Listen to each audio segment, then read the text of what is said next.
Well, in our first story, the Ghana Chamber of Telecommunications, in a press statement, says that government, as part of the 2018 media review of the budget amended Act reference that is indicating that the implementation of the VAT will take some tariff modifications in Act 79970 of the VAT Act, as well as the National Health Insurance Levy Act, and then also the Get Fund Act. And as a result of that, we're going to see an increment in tariffs imposed on customers of various telecommunication companies and their service users.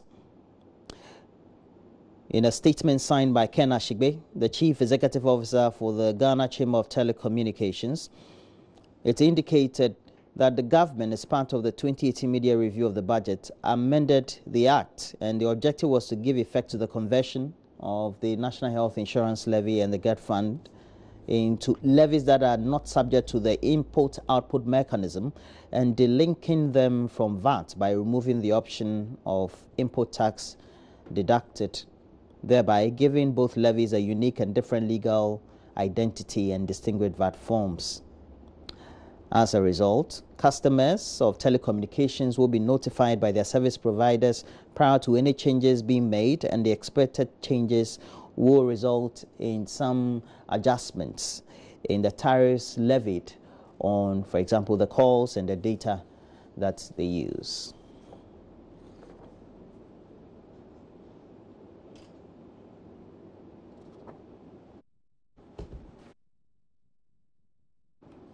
Now, the former Energy Minister, Emmanuel Kofi-Boah, has described as palpable falsehood recent claims made by the current Sector Minister, John Peter Amewu, in an exclusive interview on PM Express on Monday. He, among others, faulted the previous administration for the sighting of the car power barge in Tema. Here's Mr. Kofi-Boah's response.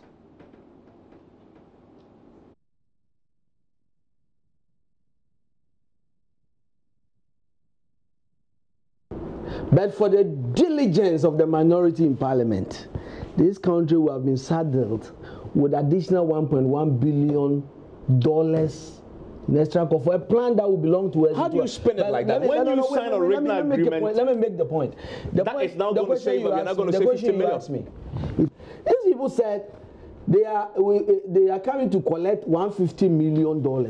The Attorney General just wrote that they've gone through their merit deal. It's above board. Are you listening to me? Now, he just walked in there. What's the minister? Mr. Jaco? Mm-hmm. But yesterday, when he was doing the licensing round. Were you there, by the way? I wasn't there. But you know, there was something that we picked from the industry. And they were watching him. The man didn't even give credit to the former minister who did the work. You know, the president did. The president did. The president did credit. The minister. This is the sector he has gone to, and he's sitting on TV. I'm just telling you that the president is a man who when it comes to wire block, I just explained to you the processes. I just told you that I revoked licenses. I didn't come on TV and make noise. I didn't need the president's direction. But if you say the taxpayer 50 million, why don't you tell the public? Because he has not. We should take our time. You believe he's not safe? What he's saying is not true? What did Ajaku say? Where's Ajaku now? Ajaku was simply going to review and give it to somebody else. Where's Ajaku now? He's been fired. Let's wait for this man to come to Parliament. I hope he doesn't face his Waterloo. Well, by the way, he said yesterday in that interview that there's a probe underway. Are you a subject of a probe? I'm sitting here. I'm waiting. I think that I'm so proud of what I've done. And you know what? I sleep happily because I loved Ghana. And I dedicated myself for working for the people of Ghana and the people of Elembele, and now continue to do that. I'm proud.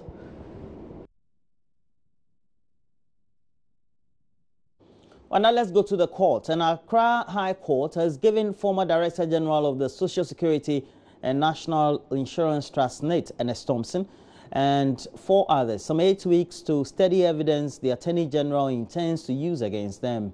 The 5 currently are facing some 29 charges, including causing financial loss to the state in the award of a controversial $72 million operating business suits contract. They've pleaded not guilty to all the charges in court.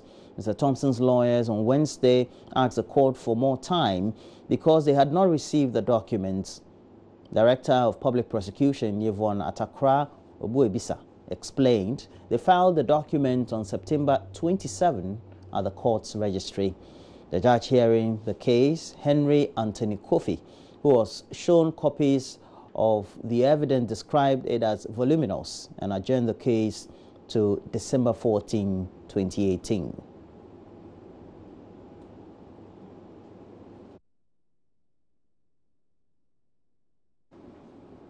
Now, ranking member of the Defence and Interior Committee of Parliament is challenging the NPP to take the lead in disbanding vigilante groups for others to follow.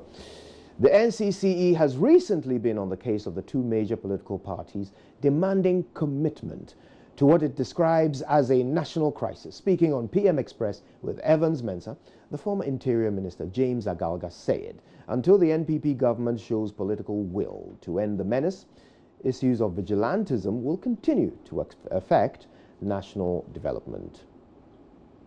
A root cause of political vigilantism in this country is the lack of political will in dealing with. That is why I'm asking you. You're a politician. Do you have the political will? We have demonstrated that will before. I don't want us to talk about them before. And we are prepared once again to act in good faith. By doing what exactly? By, of course, disbanding. You are prepared to disband? Absolutely, but this time around we're saying with that no conditions. Unlike before, the ruling party should seize the initiative. They should show leadership like we did in 2016 and would follow suit. So that's conditional. That's not conditional. It's conditional. You're saying that if they don't do it, you won't do it. We're saying they should show leadership. The political will and commitment should be demonstrated by them. When you exercise that constitutional right to associate and in the process you commit crimes, it is the singular duty of the security apparatus of state to be up and doing, arrest the perpetrators of the crime, and deal ruthlessly with them in accordance with law. So far, there's been a lot of laxity on the part of the security apparatus of state. But the chairman of the Defence Committee of Parliament, Seth Achampong, says government has already shown commitment to ending the menace. Law is on course. That's that demonstration of leadership in ensuring that these things do not happen. If we do not allow, listen to the president when these matters have occurred, and he has spoken to the nation. He has been categorical that law enforcement will take its course. Are you saying that there's nothing more you can do? No, there's more. That's what I'm asking you. Give me that in that's a why few I'm seconds. here. That's why I'm here. But beyond that, in Parliament, wait a minute. We need to offer our people the assurance and the confidence that we mean what we say. So as we have allowed the laws to work, we will continue in our strength to ensure that the paths we are on will not depart. We'll ensure that these things do not happen again. Will you disband the groups that we know exist in your party? Oh, certainly we are not, like I told you, ownership is a matter which I cannot sit here. Your party executives have owned them. Some. I don't even know who you are talking about. I can mention many names. You can mention names, but until they come and accept here, James, you and I know my word against your word. Well, let's move on. Let's turn our attention to health. And currently, there are fears there could be an outbreak of guinea worm and other waterborne diseases following flooding caused by the spillage of excess water from the Bagri Dam, coupled with heavy torrential rains in the 3 regions of the north. Several water sources which serve affected communities have so far been polluted, especially with human waste. Martina Bugri has been following the issue. Over 35 people died this year after the spillage of the Bagri Dam, which affected several communities in the 3 regions of the north. The flood waters also displaced more than 52,000 people. An estimated 10,000 hectares of farmlands were also destroyed.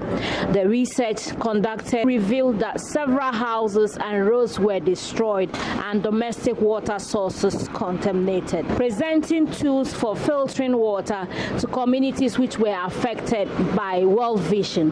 The Saviligu and Nanton Nadmo director, Issa Suleimana, said under the district he serves, over 2,459 people were displaced with 6 deaths. He said several water bodies were polluted and there is fear of an outbreak of guinea worm. About 2,459 people has been displaced from their various houses. And we had about 6 people lost their lives. 6 people died, and then 4 people injured. But now their conditions is now okay. And then the farmlands, we had about 443 acres of farmlands that were submerged, and they didn't get anything. It was just completely destroyed. Humanitarian Emergency Affairs and Security Manager of World Vision, Samuel Gbanlu, said considering the severity of the problem, there was the need for an action to ensure people have safe water. He said it is in that regard that his outfit was supporting these communities with tools to filter their water. 2 weeks ago, we were here, we had a trend assessment with NADMO, and then we realized some of the affected communities. One of the immediate things that we needed to do was to look at how we can provide them with safe water. We visited a number of communities like Kokobila, Napanzu, and then a few others. We're not able to come here. We realized that this flood that affected the area, some of the boreholes were submerged, and the people were drinking from open source. I mean, I said they have a dam just down here. And if we don't take care, it will mean that most of the children will soon be having diarrhea or other related diseases. And so World Vision, our focus is on the most vulnerable children. Assemblyman for Kokobla, Mohammed Chimson, said people were hungry because they had lost all their foodstuff. He appealed to government and other philanthropists to come to their aid. Now, the Wa East District Chief Executive, Moses Jotie, has said the roadmap for lifting the ban on artisanal and small-scale mining rolled out is in accordance with the laws of the country. And he said this regarding the roadmap, and also that when fully implemented, it will give decent jobs to persons who otherwise were engaged in illegal mining and also save the environment from being destroyed. He therefore entreated assembly members in mining zones to endeavor to collate names of all unregistered miners for future collaboration on alternative livelihood projects. Mr. Jotie made the statement at the second ordinary meeting of the Wa East District Assembly at Funsi, where correspondent Rafiq Salam caught this. The Wa East District, carved out of the Denwa District in 2004, is one of the poorest districts in the Upper West region. Despite being poor, the district is the breadbasket of the region. More than half of its population are into agriculture and other related activities. However, the survival of the people was threatened due to the discovery of large deposits of gold in some part of the district over a decade ago. Slew of illegal miners stormed the area, destroyed the land, and indiscriminately cut all economic trees on site. The activities of these illegal miners was therefore put on hold by government's ban on artisanal and small-scale mining in the country. At the second ordinary meeting of the 33-member Wa East District Assembly, District Chief Executive for the area, Moses Jotie, stated that they are committed to ensuring that the roadmap for lifting the ban on artisanal and small-scale mining is rolled out according to the laws of the land. It is our expectation that sons and daughters of the district would get decent jobs when the ban is finally lifted. Let me use this medium to entreat assembly members in the mining zones to endeavor to collate the names of all unregistered miners so as to be encouraged and resourced to form community mining groups, that's cooperatives, or to be roped into our alternative livelihood projects. Another major challenge faced by the people is the deplorable roads in the district. Due to incessant rains for the past couple of months, some communities have been cut off from the region. For a start, in 2019, we intend to repair all the major culverts in the district, and to this end, an amount of 840,000 Ghana cedis has been set aside to ensure that no community is cut off during the next rainy season. Disunity, coupled with political partisanship among members of the assembly for close to a year, has robbed them of a presiding member. They have made 4 attempts and have failed in all 4 rounds of voting. They were, however, 5th time lucky as assembly member for the Budeng electoral area. Nuruddin Suglu solely roamed to victory. His election excited Deputy Upper West Regional Minister Amidu Chine Isaku.